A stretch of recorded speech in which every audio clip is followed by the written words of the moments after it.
का निधन हो गया है, किस लिए आए, क्यों आए, क्या किए? जी, उनको मिट्टी देने के लिए आए थे और साथ ही शोकाकुल परिवार को ढाँढस देने आए थे और बाकायदा मंत्री जी से मिले, उनसे यही संदेश दिया मैंने कि परिवर्तन संसार का नियम है और एक ना एक दिन सबको उसके हवाले अपने आप को करना पड़ता है, जिसने हमें दुनिया में भेजा है। तो समय हो चला था, अपने आप को ढाँढस दीजिए, हौसला रखिए और आप पूरा झारखंड आपका परिवार है, उस परिवार की उन्नति कैसे हो, उस परिवार के लोग खुशहाल कैसे हों, इस रास्ते को आप तैयार कीजिए। अम्मी जान जहाँ भी रहेंगी वहाँ से आपके लिए दुआ देने का कार्य करेंगी। जयराम जी, ये बताइए कि आप एक नौजवान लीडर हैं, आज आपको युवा बहुत मान रहा है, आगे की राजनीति और रणनीति क्या है?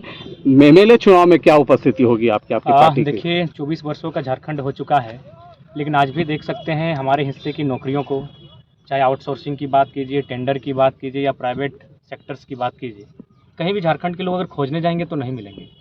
चाहे वो किसी वर्ग, किसी कौम का रहे, अगर झारखंड के लोग अब खोजने जाएंगे तो वो हैदराबाद के टावर लाइन में मिलेंगे, केरल की मच्छी फैक्ट्री में मिलेंगे, सूरत की कपड़ा फैक्ट्री में मिलेंगे, तो कोई सऊदी, तो मलेशिया, तो ट्यूनीशिया, तो दुबई में मिलते हैं। ये दुर्भाग्य का विषय है। 40% खनिज देने वाला झारखंड राज्य, 75 से 80 प्रकार के मिनरल्स देने वाला झारखंड राज्य, अकेले 27% कोयला देने वाला झारखंड राज्य, अगर आज इस प्रकार से पलायन और बेरोजगारी की मार झेलेगा तो कहीं ना कहीं एक सवाल खड़ा होता है कि राज्य किनके लिए बना था। ये सत्ता में अगर आप आते हैं, उपस्थिति होती है, तो किस तरह झारखंड को आप देखिएगा, किस तरह चलाने का देखिए, प्रयास सबसे पहली बात है कि भारत एक विविधताओं का देश है। भारत का संविधान भी साफ साफ कहता है और पहले अक्षर में ही भारत का जो पहला आर्टिकल है उसी में साफ साफ है कि भारत राज्यों का देश होगा, यानी बिना राज्यों के अब इस देश की कल्पना करेंगे तो बेईमानी होगी। तो जब भारत राज्यों का देश होगा तो बिहार यदि एक राज्य है, बंगाल यदि राज्य है, गुजरात यदि एक राज्य है और उन राज्यों की यदि अपनी मर्यादा और पहचान और परंपरा है, तो झारखंड भी एक राज्य है, उसकी पहचान, परंपरा, उसकी पहचान होनी चाहिए।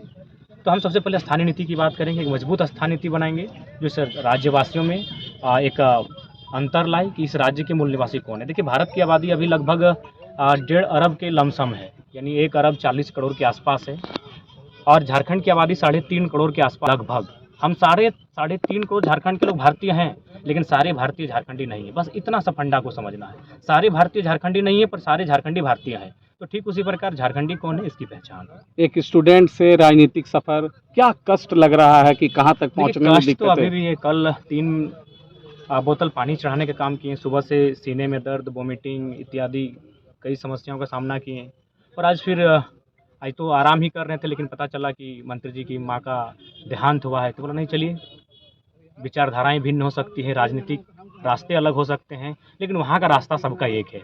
मान्यता अलग हो सकती है, कोई अल्लाह, कोई खुदा, कोई भगवान, कोई ईश्वर, कोई गॉड, कोई प्रकृति, कोई बूढ़ा बाबा, मान्यता अलग हो सकती है लेकिन रास्ता सबका एक है। तो हमने कहा कि ऐसी घड़ी में इंसान को अपनी आपसी विचारधाराओं को भूलकर कंधे से कंधे मिलाकर खड़ा होना चाहिए, लोगों के दुख में शरीक होना चाहिए। युवाओं को रोजगार मिले, उनको उनका अधिकार मिले, उसको लेकर आज के युवाओं को आप क्या मैसेज दीजिएगा? देखिए, उनको तो हम यही मैसेज देना चाहेंगे कि देखिए, आज अगर सबसे बड़ी जिम्मेवारी किसी की है तो राजनेताओं की है, जिनके हाथों में इस राज्य की बागडोर है, जिनके हाथों में इस राज्य की भविष्य का रोड मैप है। तो उनसे अगर आप संतुष्ट नहीं हैं और आपको लगता है कि वो आपके आशाओं के अनुरूप कार्य नहीं कर रहे हैं, तो उनको बदलना चाहिए। युवाओं के हाथों में कमान देनी चाहिए, युवाओं के हाथों में बागडोर देनी चाहिए, ताकि इस राज्य को उस राज्य में तब्दील किया जा सके जिस उद्देश्य के साथ हमारे महापुरुषों ने इस राज्य को अलग बनाया था।